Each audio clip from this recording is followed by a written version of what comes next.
be used to highlight the gap between policy statements and the resources committed to their implementation, ensuring that public money is spent in more gender equitable ways. The issue is not whether we are spending the same on women and men, but whether the spending is adequate to women and men's needs. REC 2002. Gender budgets are a tool for implementing government's gender mainstreaming commitments. It will link policy commitments across government departments with their budgets. As Sharp and Broomhill, 2002, explain, they are a mechanism for establishing whether a government's gender equality commitments translate into budgetary commitments. Without a suitable economic underpinning, a government's equality commitments are unlikely to be realized. Gender budget initiatives go beyond the assessment of programs targeted specifically at women and girls and seek to expose assumptions of gender neutrality within all economic policy, raising awareness and understanding that budgets will impact differently on women and men because of their different social and economic positioning. Originally, the initiatives were termed Women's budgets because the focus was on the impact on women and girls. More recently, the emphasis has shifted to gender as a category for analysis and to avoid any misunderstanding that activists are working to produce a separate budget for women. Sharp and Broomhill, 2002. On the other hand, it involves an analysis of budgetary policies that assesses the real impact of income and expenditure on women and men and makes sure that programs that are implemented do not accentuate social and economic inequalities between the sexes. It implies a gender-based assessment of budgets, incorporating a gender perspective at all levels of the budgetary process and restructuring revenues and expenditures in order to promote gender equality. The process of gender budgeting eventually results in gender-responsive budgets. The terms gender-responsive budgets, gender-sensitive budgets, gender budgets, and women's budgets are, however, often used interchangeably. Gender budgeting refers to the process of conceiving, planning, approving, executing, monitoring, analyzing, and auditing budgets in a gender-sensitive way. Involves analysis of actual expenditure and revenue, usually of the government, on women and girls as compared to on men and boys. Helps governments to decide how policies need to be made, adjusted, and reprioritized, and is a tool for effective policy implementation where one can check if the allocations are in line with policy commitments and are having the desired impact. 4.1 Meaning of gender budgeting. The term gender budgeting describes the government expenditure on various programs, policies that addresses gender concern in the society. There are two definitions which describe the term gender budgeting: gender-sensitive budgets, gender budgets, and women's budgets refer to a variety of processes and tools aimed at facilitating an assessment of the gendered impacts of government budgets. In the evolution of these exercises, the focus has been on auditing government budgets for their impact on women and girls. This has meant that, to date, the term women's budget has gained widest use. Recently, however, these budget exercises have begun using gender as a category of analysis, so the terminology gender-sensitive budgets is increasingly being adopted. It is important to recognize that women's budgets or gender-sensitive budgets are not separate budgets for women or for men. They are attempts to break down or disaggregate the government's mainstream budget according to its impact on women and men and different groups of women and men, with cognizance being given to the society's underpinning gender Relations. Sharp, Randa. 1999. Gender budget initiatives analyze how governments raise and spend public money with the aim of securing gender equality in decision making about public resource allocation and gender equality in the distribution of the impact of government budgets, both in their benefits and in their burdens. The impact of government budgets on the most disadvantaged groups of women is a focus of special attention. IDRC 2001. The two definition stresses the fact that gender budgeting is a tool to audit government budget to analyze the impact of budgets on women and men. It also see how government money is spent to improve the socio-economic condition of girls, boys, women and men. It is also a tool to engender public economy. 2.5 Objectives of gender budgeting. Expenditure and taxation policies have different implications for and impacts upon women and men in terms of their contributions to both the paid and unpaid spheres of work. Gender budget initiatives can reveal these discrepancies and provide governments with the opportunity, in partnership with other actors, to integrate a gender analysis into economic policy. Sharp and Broomhill, 2002, explain that most gender budgeting initiatives have three core goals. They seek to 1. Mainstream gender issues within government policies, 2. Promote greater accountability for government's commitment to gender equality, and 3. Change budgets and policies. They go on to define success of gender budgets as being contingent upon their record in changing budgetary allocations and policies in a way that promotes gender equality. And at times this can be demonstrated. For example, the UK Women's Budget Group was able, through gender budget analysis and lobbying activities, to contribute to the reversal of a proposed change to the tax benefit system that would have shifted money from the purse to the wallet. Other times the results of gender budgeting are less tangible.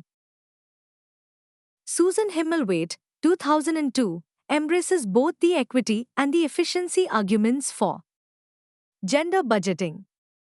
She argues that it is important to understand and make visible the different effects of policies on women and men in order to make outcomes fairer between women and men. And additionally, it is necessary to utilize the efficiency argument, which incorporates the different responses of women and men to policy and proposes that this behavioral aspect should also be analyzed and monitored if policy is to meet its objectives. 2.6 What is a perspective on gender budgeting? The budget is the main instrument of economic policy at a government's disposal. It reflects the values of that government because it determines who will be rewarded and who is recognized for what. For example, the budget decides who will receive services of a certain kind, where they will be placed, and how they will be used. As employment is generated through the budget, it also determines which jobs will be created and where. These are clearly political decisions, and they have various effects on men and women in different categories. Certain assumptions are made in the budget, for example, about who the breadwinner or head of the family is. That person may receive subsidies or credits on behalf of the household he or she is assumed to head. When those assumptions are made without recognizing the different situations of men and women, differential impacts inevitably result. It is very important that throughout the economy the work that women and men do should be supported by the budget. If the budget supports only men's work in the formal sector, then the rest of the work, that is very important but is hidden, does not get support. That is inefficient. It is very important to have a gender perspective in the budget because we also know that men and women have different capabilities. Men and women have traditionally not had the same access to health and education. There are gaps. It is important to address those gaps using the budget. It is also very important to have a gender perspective in the budget because men and women have different needs as they play different roles. It is important to see whether their different needs are being addressed equitably. Budgets may appear to be gender neutral because they are not framed in terms of men and women. They do not explicitly state that men will receive certain benefits and women will receive other. They ostensibly deal with everybody equally. That is called gender blindness. Gender blindness occurs when it is assumed that people of both genders have the same needs and that they are being addressed in exactly the same way. A gender perspective in the budget is necessary because there is much evidence now that poverty has a gender dimension. Men and women fall into poverty for different reasons and also for similar reasons. Once they are in poverty, men and women respond differently to their situation of poverty. For example, in Uganda, one very common reason why women fall into poverty is widowhood. When they lose their spouses, their status and their income suddenly drop, but this does not happen to men. No man ever says that he became poor because his wife died. And the reason is that Ugandan society is patriarchal, and property, particularly the land and animals which are the possessions of the poor, is owned by men and passed on to their sons. Women only gain access to land through their spouses. They gain access to the use of cows through husbands or brothers. So when a woman loses her husband, the property goes away to a son, and sometimes if it is a polygamous marriage and the son is from another wife, women lose access to property and access to land when they become widows. But for men it is not so. At the same time, there is also evidence in Uganda that when poor people get poorer and poorer, the response from men is that they feel that their gender identity has been stripped away from them. Their gender identity is to be a provider. Men believe that their role in the family is to put food on the table, to bring in money, to pay for the food in the family, and when they cannot provide it, and then they feel that they have lost their manhood. Their response is to try to escape through alcohol or by abandoning the family. On the other hand, women respond differently. When they are hit hard by poverty, they try to keep the children together. They also sometimes resort to doing any kind of work that will bring in something to allow them to care for the children, even prostitution. In summary, therefore, if policies and the budget must address poverty, it has to be understood that poverty has a gender dimension, and therefore the budget must look at poor men and poor women as different in their roles and needs, and as having different causes of and responses to poverty. It is important to have a gender perspective to be able to address poverty effectively. There are also other reasons for having a gender perspective in the budget: to foster economic efficiency and to honor the commitments that governments make to achieve equality. If we accept that men and women are unequal in their capabilities and opportunities, and if we know that the budget is that instrument that drives economic and social policy and implements them, then we should use the budget to bridge that inequality in order to fulfill the agreements that our governments make to achieve equality. There is much evidence that if a budget is used to reduce gender inequalities, the efficiency of the economic plan increases. For example, It has been found through research with regard to Kenyan women farmers. If given the same agricultural inputs for men and women, and if they have the same education level, women have higher agricultural yields more than 20% than men. There are many similar studies in other parts of the world.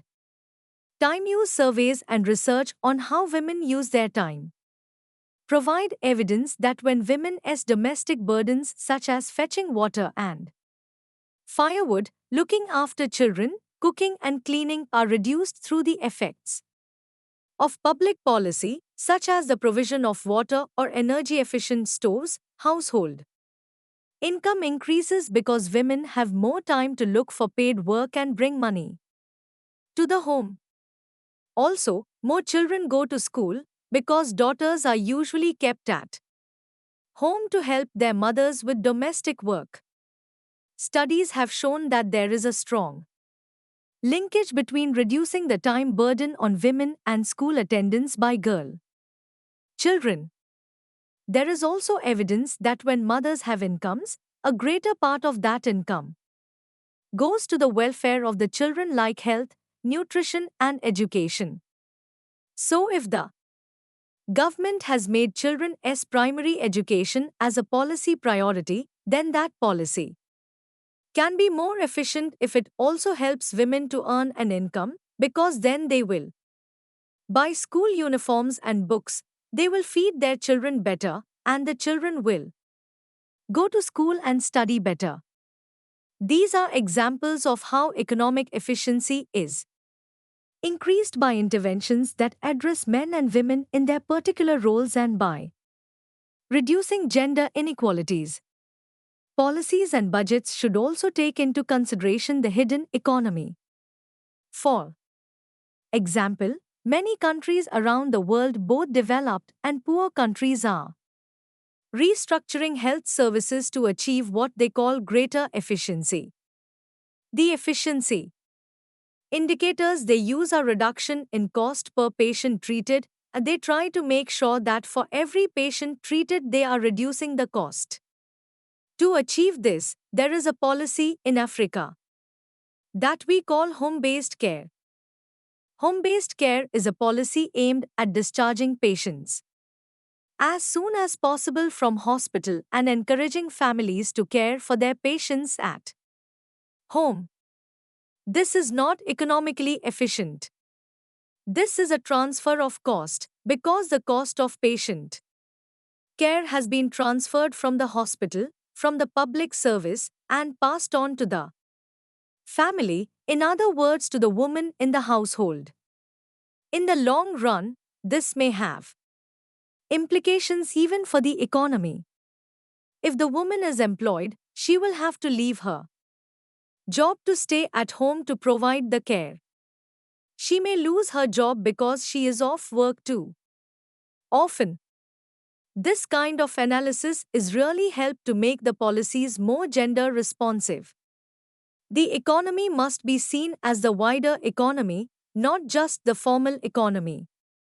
Gender responsive budgeting is the idea that a gender approach or perspective is applied to the budget by using certain analytical tools to analyze the budget from a gender perspective. The budget should not be the only element analyzed in this fashion. In gender responsive budgeting, we also go behind the budget and look at the policy which is captured in the budget. We look at the macroeconomic and sectoral policies from a gender perspective. We examine the budgets to determine their impact on men and women, girls and boys. Are the interests of urban and rural men and women being served equitably by the budget and its underlying policies? In gender-responsive budgeting, we attempt to highlight the different but definite contributions of women and men to the economy, including the care economy. We also expose the linkages and trade-offs between the household economy, the care economy, and the market economy, as my example showed. We call for creative ways of recognizing counting and rewarding women's unpaid work and for equitable sharing of the budget. We emphasize creative. We are not asking for a check to be given for the work they do in the household, but we would like to see public funds being used, first of all, to reduce the burden of care work so that women have the opportunity to go out and earn an income, and also to contribute to the economy in that respect, but also to ensure that justice is done and that men and women are rewarded fairly for the work they put into the whole economy. 2.7 Steps to be followed in gender budgeting. There are certain steps to be followed in gender budgeting. Universally, 5 steps are followed, and those 5 steps of gender budgeting is briefly outlined in the following. Step I: an analysis of the situation for women and men and girls and boys and the different subgroups in a given sector. Step 2: an assessment of the extent to which the sector's policy addresses the gender issues and gaps described in the first step. This step should include an assessment of the relevant legislation, policies, programs, and schemes. It includes an analysis of both the written policy as well as the implicit policy reflected in government activities. It should examine the extent to which the above meet the socio-economic and other rights of women. Step 3: an assessment of the adequacy of budget allocations to implement the gender sensitive policies and programs identified in Step 2 above. Step 4: monitoring whether the money was spent as planned, what was delivered, and to whom. This involves checking both financially and the physical deliverables. Disaggregated by sex. Step V: an assessment of the impact of the policy program scheme and the extent to which the situation described in Step 1 has been changed in the direction of greater gender equality. 2.8 Linkages between budgeting and gender. The linkage of gender and budget is to promote equality between women and men by influencing the budgeting process. Collectively, gender budgeting initiatives seek to raise awareness of the effects that budgets have on women and men, hold governments accountable for their commitments to gender equality, and achieve gender responsive budgeting. Sharp, 2003, notes that these 3 main objectives of gender responsive budget initiatives can be seen as hierarchical in the sense that increased awareness and government accountability are vital in achieving gender budgeting that contributes to gender equality. Gender budgeting is budgeting that incorporates a gender equality perspective into the budgeting process and the policies that underpin it in order to promote equality between women and men. Gender budgeting does not involve creating separate budgets for women and girls or simply increasing specific budget allocations directed to these groups. Instead, it involves collecting budget revenues and allocating expenditures that address persistent inequalities between women, girls, and men, boys. A comparative analysis of the impact of budgets on men and boys and on women and girls is the first step in the process towards gender-responsive budget. This type of budgetary analysis helps to reveal the extent to which budgets and their underlying policies are reducing, worsening, or perpetuating inequalities between men and women. Gender budgeting requires knowledge of the budget as a whole, including its processes, the role of institutions, and the policy context in which it is framed. In addition to gender budget analysis, it also entails using certain tools such as data and indicators to identify budget priorities, allocating resources accordingly, and tracking the impact of policy and budgets on gender equality. 2.9 Why is gender budgeting necessary?